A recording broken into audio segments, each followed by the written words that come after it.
If you are using social media to try to be famous at social media, you've probably already turned off of this video. I'm not the guy for you. But if you're using social media because you want to build a business and you think that this is potentially a way to gain attention or generate attention or convert attention that is generated elsewhere, then you need to establish your own metrics that correlate to your own tangible business outcomes and measure based off of that.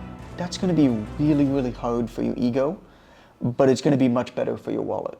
There was a woman who sent me a message a while back. She had over 20,000 followers. I'll call her Jessica. She had enough followers to fill Madison Square Garden. And she asked me, what she should be doing differently on her Instagram account in order to get more clients, more customers. She was an online fitness coach. And I asked her, I was like, oh, how many clients do you have now? And she said 6. And I looked at her account and I was like, you have 20,000 followers. You have 6 customers. And I calculated her conversion rate. I don't remember exactly what it was, but it was like 0.003% conversion rate. I then asked her, I was like, oh, what do you think is missing? And she said, I need a social media manager, a photographer, like better pictures and more time. I put my phone down for a second. I was probably sitting. And I thought to myself, I was like, this is crazy, man. This woman has enough people following her and like engaged to fill Madison Square Garden. She only has 6 customers. So she doesn't have enough money to survive. Like, she's not feeding her family off of this, right? Thousands of posts. She had a beautifully branded page. She was putting out content. She was doing everything you were supposed to be doing with content, right? She was putting out content all the time. And yet, she was firm in her conviction that the way to achieve, that she was missing something. That if she just had a bit prettier pictures, or posted a bit more consistently, or solved this riddle of content on social media, that all of her problems would magically be solved. And I think that that's crazy. Absolutely she was missing some conversion optimization on her page. Like, she just wasn't asking for customers enough. You walk down the street and you're hungry for a sandwich, and you walk past a place and it's got its blinds closed and door locked and doesn't have a sign. Even if it's the best sandwich shop in the world, you're not going to go in there and have a sandwich. Like, if you have a social media account and you're in business, you should make it very clear that you're in business and make it very clear how people can buy from you. Don't be scared that you're going to lose followers. The only reason that you have a social media account is to make fucking sales. And so who cares if you have a lot of followers if you're not making a lot of sales, right? There's nothing wrong with asking for business. If people aren't interested, they just won't pay attention to you. And so if you have a shop, put your sign up, right? Open your door, invite people in to have your sandwiches. And so yes, she could absolutely have asked for customers more often and tested that. But I think a lot of the time what happens is that the game that the social media companies play is very different than the game of the people are playing that are using the social media company. Like, some people use social media because they want to become famous on social media, right? They want to be influencers, they want to be entertainers, they want to be creators. In those cases, they're playing a parallel game to the social media companies. Basically, they're just trying to get as much attention on social media as possible, which is perfectly reasonable.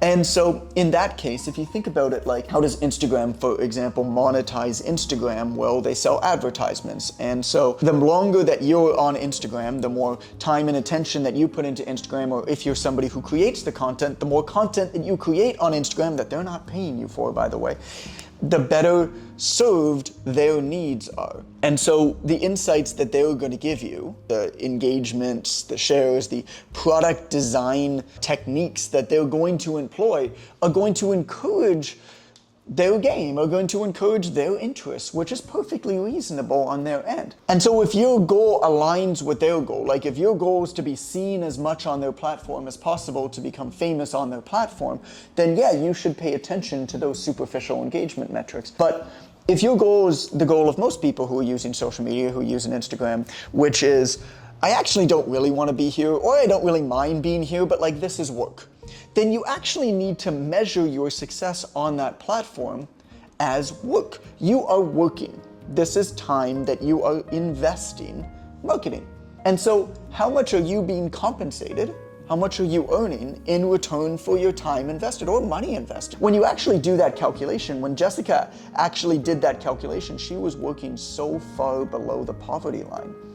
It was ridiculous. I mean, she had 6 customers I think she said, she told me something, her lifetime average value per customer was like $300. And so, whatever that is, 6 times 300, okay. How many hours has she spent, building content on social media? She was making like $1.50 an hour, and that doesn't even include serving the customers or building their programs or anything, right? So far below, the value creation mismatch between her and Instagram was just comically large. And the reason for that is she's not viewing what she's doing there as work, right? And I think that's how we have to look at it. Metrics are a spotlight. What we pay attention to is what we reinforce, but Goodhart's law states that when the measure becomes the goal, it ceases to be a good measure. And so when the metrics become the goal, they cease to be a good measure. If your goal is to generate business, let's say off of social media, you can't measure your success on social media based off of how many likes your post gets. That might have something to do with it, but that's not your outcome. That is your instrumental goal. That is not your final goal, right? Instrumental goals might help you along the path to get to your final goal, but they might not. They might actually be more a distraction, which is often the case. And so I encourage you to consider different metrics that you judge your success off of on social media. For example, in my coaching company, what we judge the success of our content off of is how many inbound DM inquiries we get for our service based off of the number of posts. And as we've gotten more experienced and as we've gotten better technically at measuring these things, we actually, yes, we still measure the amount of inbound DM inquiries, but we actually measure successful DM inquiries. So like, does this person actually convert to a customer at some point? And what we found is that, even the posts that generate the most DMs don't actually result in the most customers. Like, it's pretty easy to get somebody to put their hand up and say, yes, I want this like free thing. But are those people going to convert? Well, for some free things, yes. For some free things, no. And so are they the right type of person for your business? So you test these things, you test these offers, you test these calls to action, and you measure them based off of a metric that actually correlates directly to your final goals, to whatever you want to base the success of your business off of. And what I found is that the posts that I put up, the stories that I put up that get the most engagement, they might gain attention to my page, which is useful, which you use sometime. I mean, every page has 3 types of content: viral, value, and depth. Like, you need all 3. But most of the time, people do way too much of one and not enough of the other. If you post too much viral content and not enough depth, you're going to have a lot of eyeballs. You're going to have nobody who really cares about you. You're not going to solve anybody's problems. People might not even know what you do for a living or why you're on social media.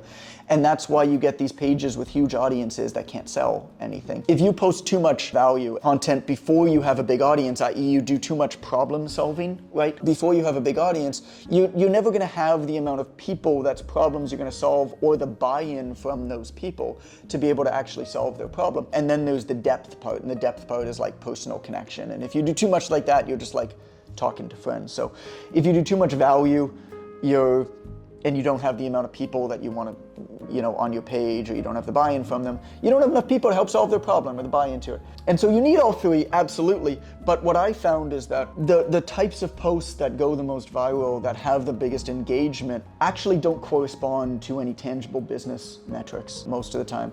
And in fact, if you look at like my Instagram page, for example, there's a bunch of followers there, and you'll see, if you scan it, you'll see some posts that have tens of thousands of likes, and those posts have reached 500,000, 1 million plus people.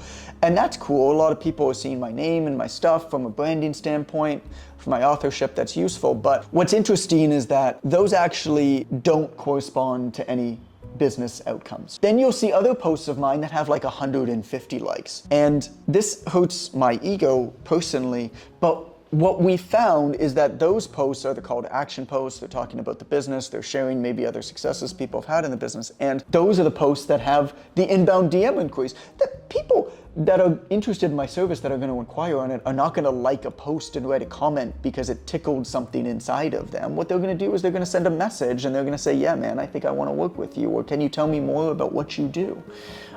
You're not going to get a lot of likes on those posts, and so you have to know what you are measuring. My friend James runs a seasonal gelato shop called Bar Ape in Toronto, and they measure the success of their social media based off of how many people line up at their door to get gelato when they post about a new flavor.